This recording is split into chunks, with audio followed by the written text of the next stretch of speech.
സുഹൃത്തുക്കളെ നമസ്കാരം. അടുത്തതായി നമുക്ക്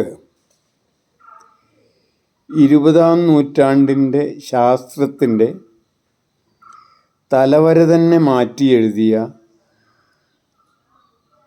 ആപേക്ഷിക സിദ്ധാന്തം, അത് സ്പെഷ്യൽ ആപേക്ഷിക സിദ്ധാന്തവും പ്രത്യേക ആപേക്ഷിക സിദ്ധാന്തവും സാമാന്യ ആപേക്ഷിക സിദ്ധാന്തം അല്ലെങ്കിൽ പൊതു ആപേക്ഷിക സിദ്ധാന്തം അല്ലെങ്കിൽ ജനറൽ തിയറി ഓഫ് റിലേറ്റിവിറ്റി എന്ന രണ്ട് സിദ്ധാന്തങ്ങളുണ്ട്. ആദ്യത്തേത് special theory of relativity 1905 general theory of relativity അല്ലെങ്കിൽ സാമാന്യ ആപേക്ഷികതാ സിദ്ധാന്തം 1915 20-ാം നൂറ്റാണ്ടിൻ്റെ ഏറ്റവും പ്രഗത്ഭനായ ശാസ്ത്രജ്ഞൻ ആൽബർട്ട് ഐൻസ്റ്റൈൻ അവതരിപ്പിച്ചത്. അതിൻ്റെ യഥാർത്ഥ സാമൂഹ്യ വശം അല്ലെങ്കിൽ പൊളിറ്റിക്കൽ വശം, രാഷ്ട്രീയ വശം, സാംസ്കാരിക വശം എന്താണ്, എങ്ങനെയാണ് അത് സമൂഹത്തിൻ്റെ മനുഷ്യ സമൂഹത്തെ അത് എങ്ങനെയാണ് ബാധിക്കുന്നത് എന്നത് ചർച്ച ചെയ്യാനാണ് ഈ അടുത്ത കുറച്ച് എപ്പിസോഡുകളിൽ ഞാൻ ശ്രമിക്കുന്നത്. അതുകൊണ്ട് തന്നെ ഈ ഉപകരണങ്ങളാണ് യഥാർത്ഥത്തിൽ മനുഷ്യ സമൂഹത്തിൻ്റെയും ഓരോ മനുഷ്യ സമൂഹത്തിലെ അംഗങ്ങളായ വ്യക്തികളുടെയും ജീവിതത്തെയും അവരുടെ ചെയ്തികളെയും നിശ്ചയിക്കുന്നതെന്നും, അതായത് destiny of society and the individual depends on the tools എന്ന, അതായത് ഒരു സമൂഹത്തിൻ്റെ വിധി, ഒരു സംസ്കാരത്തിൻ്റെ വിധി, ഒരു വ്യക്തിയുടെ പോലും വിധി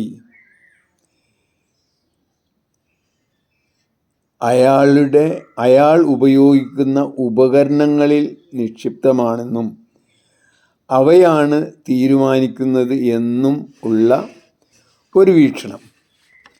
അതായത് യഥാർത്ഥത്തിൽ മനുഷ്യൻ ഉപകരണങ്ങൾ ഉപയോഗിക്കുന്നതോടുകൂടി ഈ ഉപകരണങ്ങൾ യഥാർത്ഥത്തിൽ ഒരു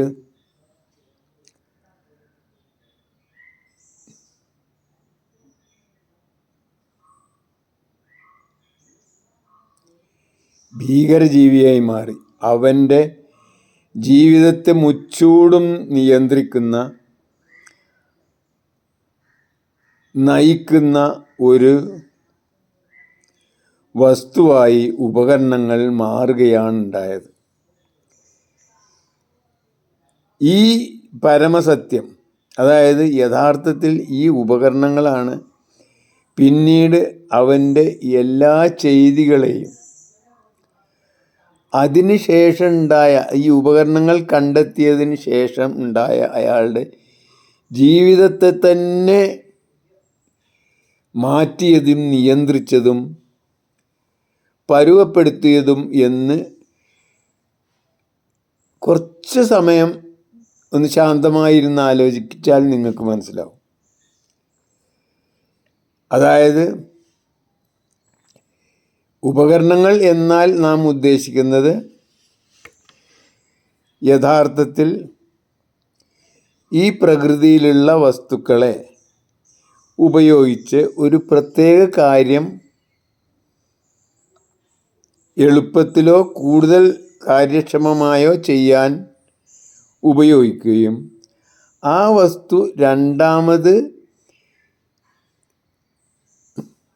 സൂക്ഷിച്ചു വെച്ച് അത് പുനരുപയോഗിക്കുമ്പോഴും ചെയ്യുമ്പോഴാണ് അതിനെ ഒരു ഉപകരണം എന്ന് പറയുക. അതായത് ഉപകരണം എന്നതിൻ്റെ ഡെഫിനിഷൻ അല്ലെങ്കിൽ നിർവചനം, ഒരു കല്ലെടുത്ത് ഒരു മാവിനെറിഞ്ഞാൽ ആ കല്ലിനെ ഒരിക്കലും ഉപകരണം എന്ന് പറയാൻ പറ്റില്ല. നേരെ മറിച്ച് ഒരു ചവണ എടുത്തിട്ട് ചവണ ഉണ്ടാക്കിയിട്ട് നമ്മൾ ഈ മാങ്ങ എറിയാൻ ഉപയോഗിച്ചു. അപ്പോൾ നമ്മൾ ആ ചവണയെ നമ്മൾ ഉപകരണമാക്കി പിന്നീടും അത് ഉപയോഗിക്കുന്നു.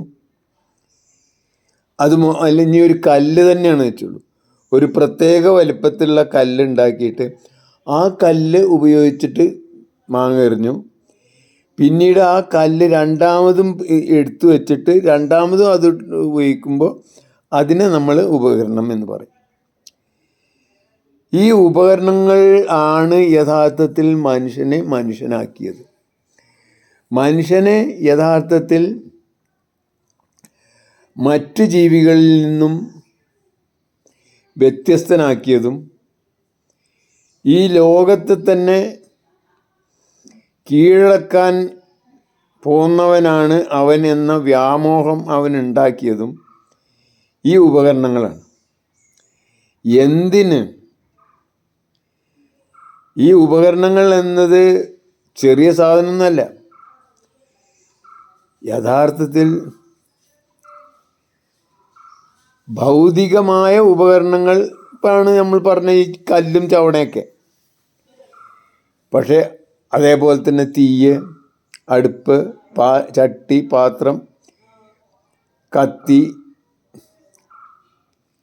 എന്തിന് ചക്രങ്ങൾ, വിമാനം, കാർട്ട് അല്ലെങ്കിൽ പിന്നെ കാളവണ്ടി മുതൽ പിടിച്ചിട്ടുള്ള എല്ലാ വാഹനങ്ങളും, റോക്കറ്റുകളും ബോംബുകളും ഇതൊക്കെ തന്നെ എന്താണ്? ഉപകരണങ്ങൾ. അതൊക്കെ ഭൗതിക ഉപകരണങ്ങളാണ്. ഭൗതിക ഉപകരണങ്ങളെപ്പോലെ തന്നെ ഉള്ള ഉപകരണങ്ങളാണ് മാനസിക ഉപകരണങ്ങൾ. അതായത് അതിന് ഭൗതികമായ അസ്തിത്വമില്ല. അങ്ങനെ ഒരു വലിയ പരിധിവരെ ഈ ഉപകരണങ്ങൾ ഉണ്ട് എന്നർത്ഥം. അതായത് ഭാഷ എന്നതുപോലും ഒരു ഉപകരണമാണ്. അതായത് ഇവിടെ അന്തരീക്ഷമുണ്ട്. അന്തരീക്ഷങ്ങളിൽ തരംഗങ്ങൾ ഉണ്ടാക്കാൻ ശബ്ദതരംഗങ്ങൾക്ക് കഴിയും, ശബ്ദത്തിന് കഴിയും. ഈ ശബ്ദത്തെ ഉപയോഗിച്ച് നമുക്ക് വ്യത്യസ്ത ശബ്ദങ്ങൾ മോഡുലേറ്റ് ചെയ്യാൻ കഴിയും. അങ്ങനെ ഓരോ വസ്തുവിനും ഒരു പ്രത്യേകമായ ശബ്ദം കൊടുത്തപ്പോഴാണ് നമുക്ക് ഭാഷ ഉണ്ടായത്. അതിന് സാധാരണ സിംബോളിക് ഇൻട്രാക്ഷൻ എന്നാണ് പറയാം. അതായത് സിമ്പിളുകളാണ്, ഈ വസ്തുവല്ല നമ്മൾ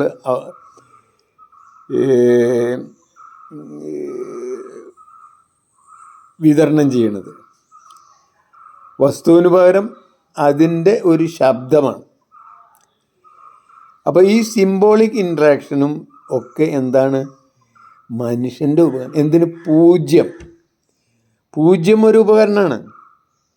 മനുഷ്യൻ ഉണ്ടാക്കിയ ഇല്ലാത്ത വസ്തുവിന് ഒരു സങ്കല്പം, ഇല്ലാത്തതിനുള്ളൊരു സങ്കല്പം ഉണ്ടാക്കിയതോടുകൂടി ഉണ്ടായ മെച്ചത്ര വലുത് നിങ്ങളൊന്ന് ആലോചിച്ചു.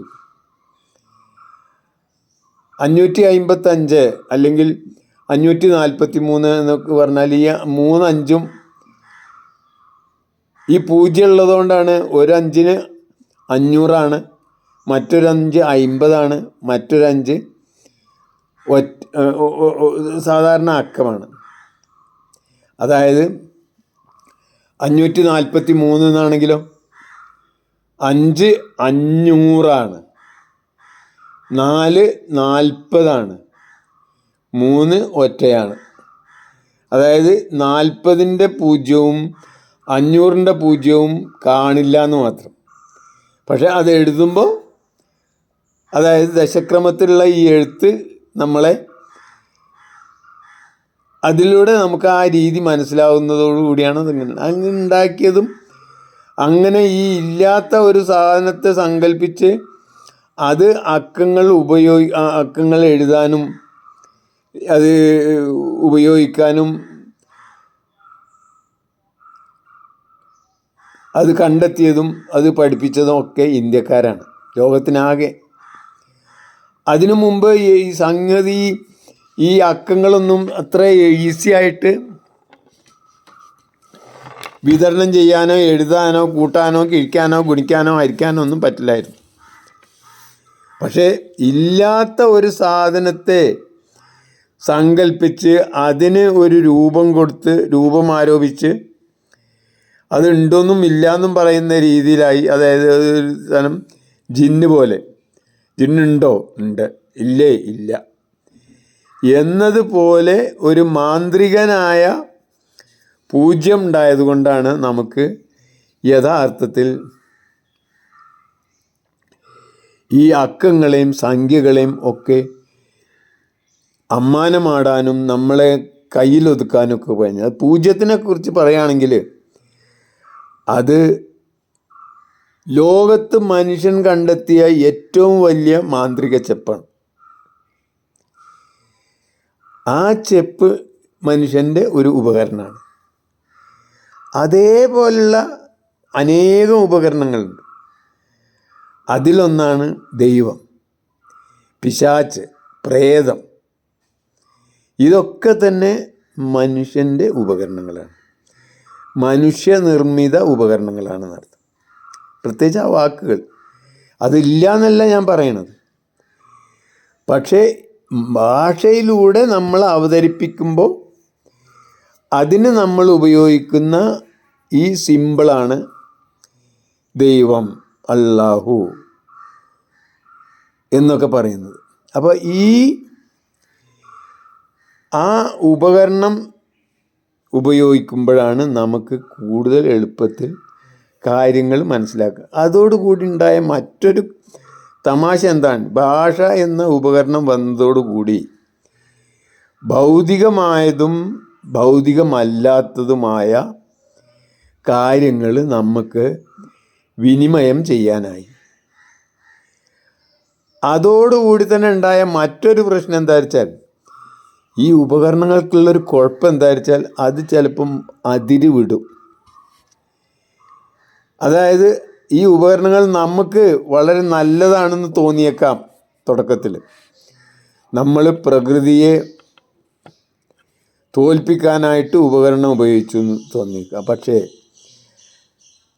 അത് ആദ്യത്തെ നമ്മളെ അനുഭവമാണ്. പക്ഷേ ചിലപ്പോൾ പ്രകൃതി അതിന് പ്രതികരിക്കും.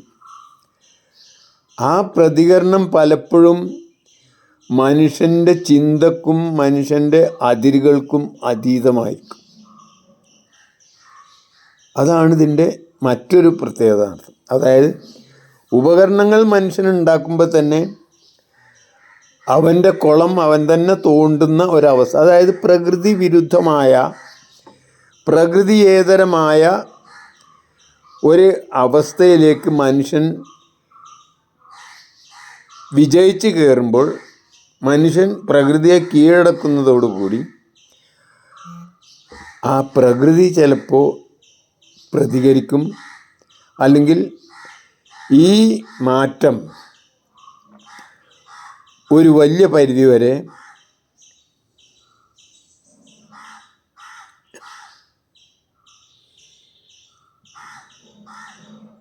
പ്രകൃതിയെ വിജയിച്ചു എന്ന് നമുക്ക് തോന്നാമെങ്കിൽ പോലും അത്ര എളുപ്പത്തിൽ പ്രകൃതിയെ പരാജയപ്പെടുത്താം എന്നും പ്രകൃതിയെ കീഴടക്കാം എന്നും ഉള്ള വിശ്വാസം അബദ്ധമായിരിക്കുമെന്ന് 1852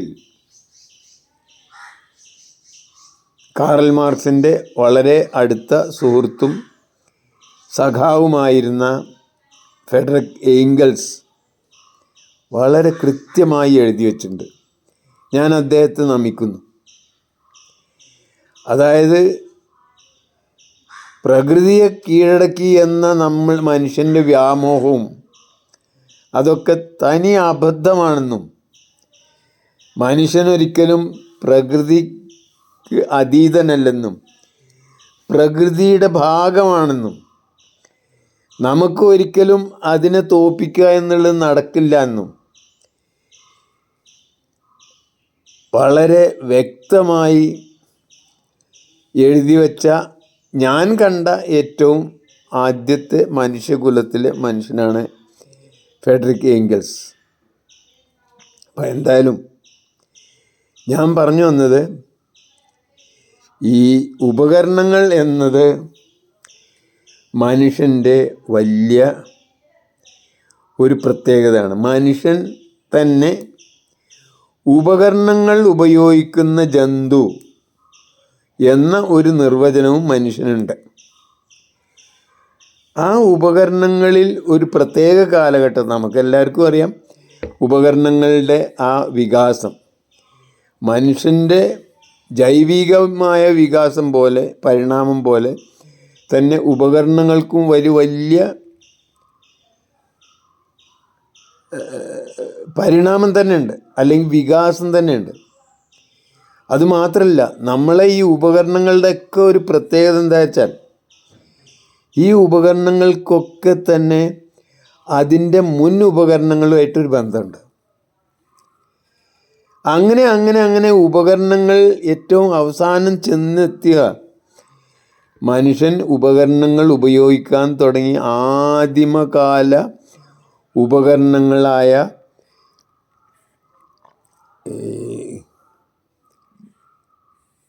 കല്ല്, വടി പോലുള്ള ആയുധങ്ങളെ കൊണ്ടുള്ള ഉപകരണങ്ങളിലേക്കാണ് ഞാൻ പറഞ്ഞു വന്നത്.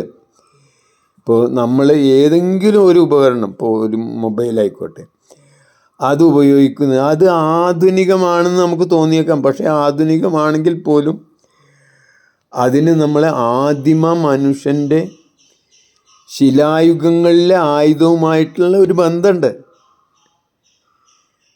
അത് എങ്ങനെയാണെന്ന് വെച്ചാൽ, ഈ നമ്മളെ കയ്യിലിരിക്കുന്നപ്പോൾ, ആധുനികമായിട്ടിരിക്കുന്നപ്പോൾ നമ്മളെ മൊബൈൽ ഫോൺ, ഈ മൊബൈൽ ഫോൺ എവിടെ ഉണ്ടാക്കിയത്? അതൊരു പക്ഷേ ചൈനയിലായിരിക്കാം, ജപ്പാനിലായിരിക്കാം, അല്ലെങ്കിൽ ഇന്ത്യയിലെ ഒരു ഫാക്ടറിയിലായിരിക്കാം. ഈ ഫാക്ടറിയിൽ ഉണ്ടാക്കിയ ഉപകരണങ്ങൾ എവിടെ ഉണ്ടാക്കിയത്? അതിന് മുമ്പാണ് ഉണ്ടാക്കിയത്. അതും എവിടെ ഉണ്ടാക്കിയത്? മറ്റൊരു ഫാക്ടറിയിൽ ഉണ്ടാക്കിയത്. അതായത് ഒരു ഉപകരണം ഉണ്ടാക്കാൻ അതിൻ്റെ മുമ്പ് വേറെ ഉപകരണങ്ങൾ വേണം, ഒന്നോ ഒന്നിലധികമോ. ആ ഉപകരണങ്ങൾ ഉണ്ടാക്കാൻ അതിന് മുമ്പുള്ള ഉപകരണങ്ങൾ വേണം. ഇങ്ങനെ പോയി അവസാനം നമ്മൾ ചെന്നെത്തുക ആദിമ മനുഷ്യൻ്റെ ശിലായുഗങ്ങൾ പോലും നമ്മളെ ഈ മൊബൈൽ ഫോൺ, നമ്മളിപ്പോൾ യഥേഷ്ടം കൈകാര്യം ചെയ്യുന്ന mobile phone, watch, radio, car, bus, ഇങ്ങനെ ഫ്രിഡ്ജ്, ഇലക്ട്രിസിറ്റി, ഇങ്ങനെയുള്ള എല്ലാ ഉപകരണങ്ങളും സ്വയംഭൂവായുണ്ടായതല്ല. അത് പരിണമിച്ച് അനേകം അധ്വാനങ്ങളുടെ, മനുഷ്യാധ്വാനത്തിൻ്റെ ഫലമാണ് എന്ന ചരിത്രപരമായ ഒരു ബോധം നാം ഈ ഉപയോഗിക്കുന്ന ഓരോ ഉപകരണങ്ങളെക്കുറിച്ചും നമുക്കുണ്ടാവുന്നത് നമ്മളെ സംസ്കാരമുള്ളവനാക്കും എന്നാണ് എൻ്റെ അഭിപ്രായം. അപ്പോൾ നമ്മൾ എന്തായാലും, ഞാൻ ഇപ്പോൾ ആധുനിക ഉപകരണമായ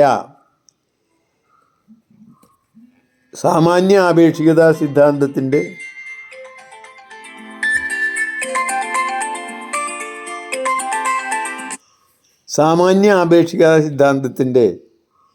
യഥാർത്ഥ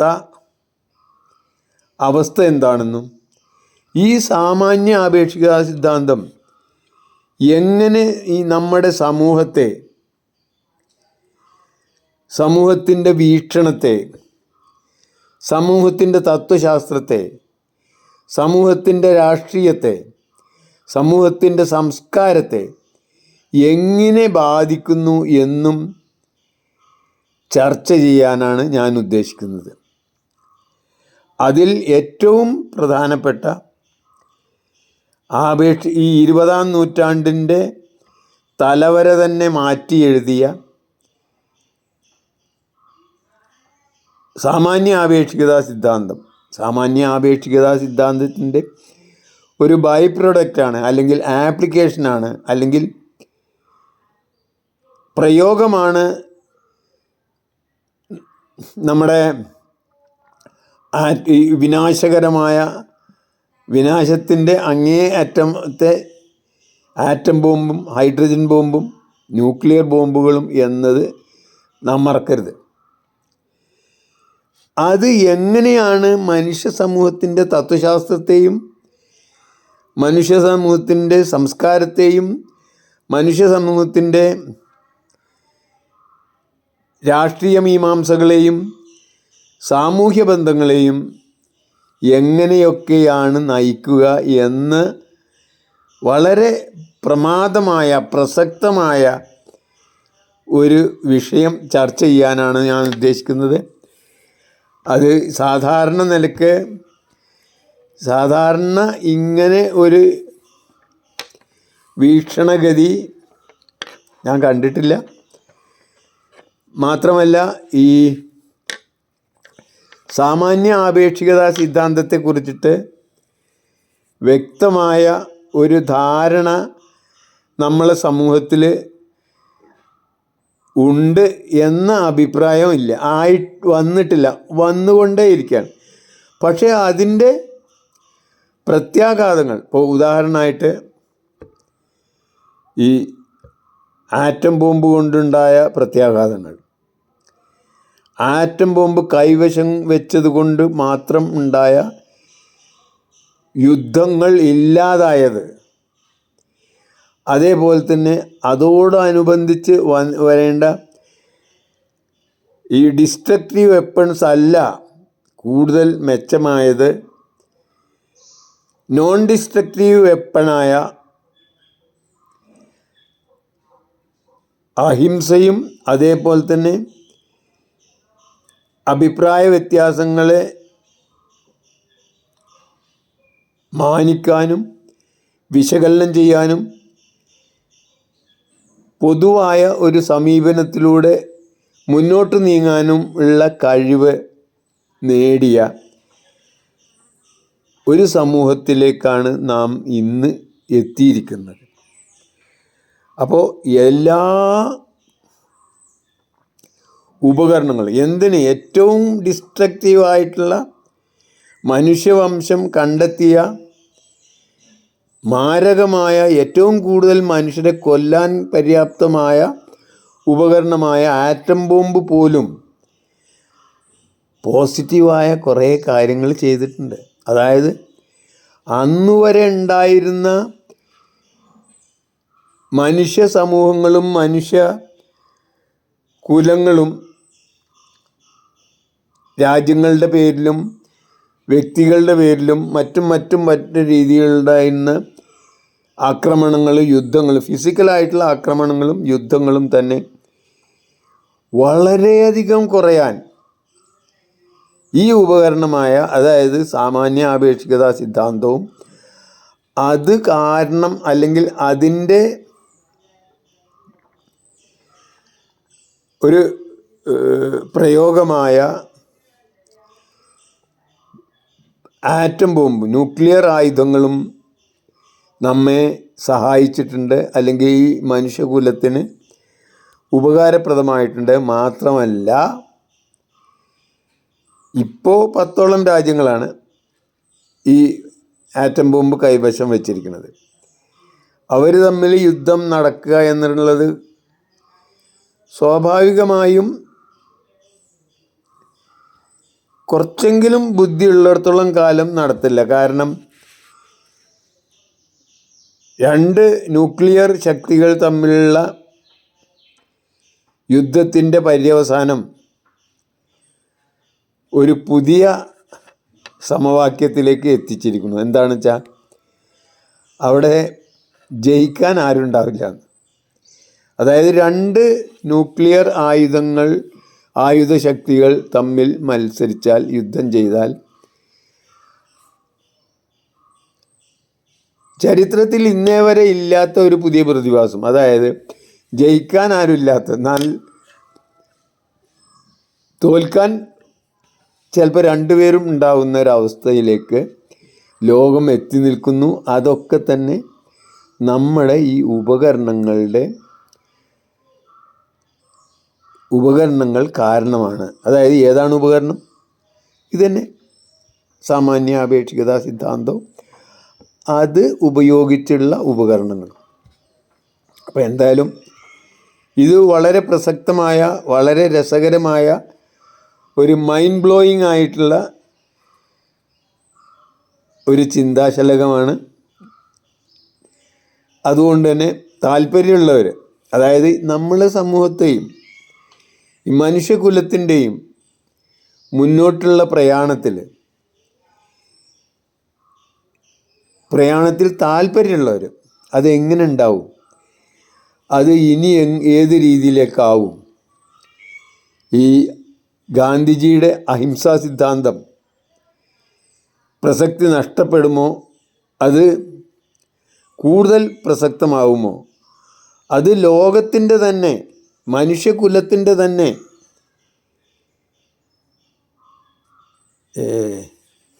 വ്യവസ്ഥയായി മാറുമോ എന്ന വളരെ പ്രസക്തമായ ചില കാര്യങ്ങളെക്കുറിച്ചിട്ട് ചർച്ച ചെയ്യാനാണ് ഞാൻ ഈ വീഡിയോയിൽ, ഈ യൂട്യൂബ് വീഡിയോയിൽ ശ്രമിക്കുന്നത്. കഴിയുമെങ്കിൽ ഈ കാര്യത്തെക്കുറിച്ചിട്ട് നിങ്ങളുടെ അഭിപ്രായങ്ങൾ ഓരോരുത്തരുടെയും, പ്രത്യേകിച്ച് ഞാൻ പറയുന്നതിൽ വല്ല തെറ്റുണ്ടെങ്കിൽ, വല്ല അബദ്ധമുണ്ടെങ്കിൽ എന്നെ ദയവ് ചെയ്ത് അറിയിക്കണമെന്ന് അപേക്ഷിച്ചുകൊണ്ട് നിർത്തട്ടെ. അടുത്ത ദിവസം തന്നെ പരമാവധി വീഡിയോകൾ ഈ കാര്യത്തിലിടാം. മാത്രമല്ല, സാമാന്യ ആപേക്ഷികതാ സിദ്ധാന്തത്തിനനുസരിച്ച നമ്മൾ സോഷ്യൽ ഫിലോസഫി മാറുകയാണെങ്കിൽ നാം തമ്മിലുള്ള കേവലമായ അഭിപ്രായ വ്യത്യാസങ്ങൾ അവഗണിക്കുകയും പൊതുവായ പ്രശ്നങ്ങൾ ഊന്നിക്കൊണ്ട് അവനവൻ്റെ അഭിപ്രായങ്ങൾ അവനവന് മറ്റുള്ളവർക്ക് ഉപദ്രവമില്ലാത്ത രീതിയിൽ അനുഷ്ഠിക്കാനും നിലനിർത്താനും, മറിച്ച് ഈ ജീവൻ തുടിക്കുന്ന ഏക ഗ്രഹമായ ഈ ഭൂമിയുടെ ഉപരിതലത്തിൽ ജീവിക്കുന്ന അനേകം ജീവികളിൽ ഒരു ജീവിയായ മനുഷ്യകുലത്തിന് ഈ ജീവൻ്റെ സമൃദ്ധിയിൽ, അതിനെ നശിപ്പിക്കുന്നതിലല്ല, അതിൻ്റെ സമൃദ്ധിയിൽ അവൻ്റെതായ സാർത്ഥകവും ക്രിയാത്മകവുമായ പങ്ക് വഹിക്കാനാവും എന്നാണ് എനിക്ക് തോന്നുന്നത്. ആ കാര്യത്തെക്കുറിച്ചിട്ട് എന്തായാലും സാമാന്യ ആപേക്ഷികതാ സിദ്ധാന്തത്തിൻ്റെ സാമൂഹ്യ തലത്തെക്കുറിച്ചിട്ട്, രാഷ്ട്രീയ തലത്തെക്കുറിച്ചിട്ട്, സാമ്പത്തിക തലത്തെക്കുറിച്ചിട്ട്, സാംസ്കാരിക തലത്തെക്കുറിച്ചിട്ട് സംസാരിക്കണം എന്നാണ് ആഗ്രഹിക്കുന്നത്. അത് എങ്ങനെ ഒരു ഇരുട്ട് റൂമിൽ ഒരു ചെറിയ തിരിനാളം, ഒരു മെഴുകുതിരിനാളം കത്തിച്ച് വെച്ചാൽ എങ്ങനെ അവിടെയുള്ള വസ്തുക്കളൊക്കെ ദൃശ്യമാവുമോ, അതേപോലെ മനുഷ്യന് ഇവിടെ ജീവിക്കാനുള്ള അവസരവും മറ്റ് ജീവികളെ പ്രോത്സാഹിപ്പിക്കാനുള്ള അവസരവും, അതായത് ജീവൻ തുടിക്കുന്ന നമ്മളെ സംബന്ധിച്ചിടത്തോളം എങ്കിലും, നമ്മളെ അറിവിൽ പെട്ടിടത്തോളം ജീവൻ എന്ന പ്രതിഭാസം തുടിക്കുന്ന ഏക സ്ഥലം നമ്മളെ ഈ പ്ലാനറ്റാണ്. അതായത് നമ്മളെ ഈ ഗ്രഹമാണ്, ഭൂമി എന്ന ഗ്രഹം. ഈ ഭൗമഗോളത്തിലെ ജീവൻ്റെ സമൃദ്ധി അതിമനോഹരമായിട്ട് നയിക്കാൻ മനുഷ്യനാവും എന്നും ആ മനുഷ്യന് ഒരു പുതിയ തലത്തിൽ അന്യോന്യം അഭിപ്രായ വ്യത്യാസങ്ങൾ ഉണ്ടെങ്കിൽ ഉണ്ടായിക്കോട്ടെ, അത് അംഗീകരിച്ച് പൊതുവായ കാര്യങ്ങളിൽ, പൊതുവായ നമുക്ക് കുറേ കാര്യങ്ങളുണ്ട്. ശുദ്ധവായു പൊതുവാണ്. ഏത് ദൈവവിശ്വാസിക്കും ദൈവനിഷേധിക്കും സോഷ്യലിസ്റ്റിനും ഈ ക്യാപിറ്റലിസ്റ്റിനും ഫ്യൂഡലിസ്റ്റിനും ഇങ്ങനെ എല്ലാവർക്കും ആവശ്യമായ പൊതുവായ കാര്യങ്ങളിൽ ഒരു സമയബന്ധിതമായ രീതിയിലുള്ള പൊതുപരിപാടി അംഗീകരിച്ച് നീങ്ങാൻ നമുക്ക് ബുദ്ധിയുണ്ടെങ്കിൽ, അതുണ്ടോ എന്നുള്ളത് മറ്റൊരു പ്രശ്നം, ഉണ്ടെങ്കിൽ സാധ്യമാണ് എന്ന് സൂചിപ്പിക്കുക എന്നാണ് ഞാൻ ഉദ്ദേശിക്കുന്നത്. എന്തായാലും സാമാന്യ ആപേക്ഷികതാ സിദ്ധാന്തം വളരെ പ്രസക്തമാണെന്നും ആ സാമാന്യ ആപേക്ഷികതാ സിദ്ധാന്തത്തിൻ്റെ അടിത്തറ എന്താണെന്നും അതെങ്ങനെ സമൂഹത്തെ നിർവചിക്കുന്നതിലും സമൂഹത്തിൻ്റെ ഗതിവിഗതികൾ നിശ്ചയിക്കുന്നതിനും അത് എങ്ങനെ ഉപയോഗിക്കാമെന്നും പറയാനാണ്, അല്ലെങ്കിൽ അവതരിപ്പിക്കാനാണ് ഞാൻ ആഗ്രഹിക്കുന്നത്. അതിൽ ഒരിക്കൽ കൂടി പറയട്ടെ, വല്ല തെറ്റുമുണ്ടെങ്കിലും അഭിപ്രായ വ്യത്യാസമുണ്ടെങ്കിലും അതിൽ കമൻ്റായിട്ടിടണം എന്ന് വിനീതമായി അപേക്ഷിക്കുന്നു. ജയ് ഹിന്ദ്, ജയ് ജഗത്, ജയ് ജീവൻ.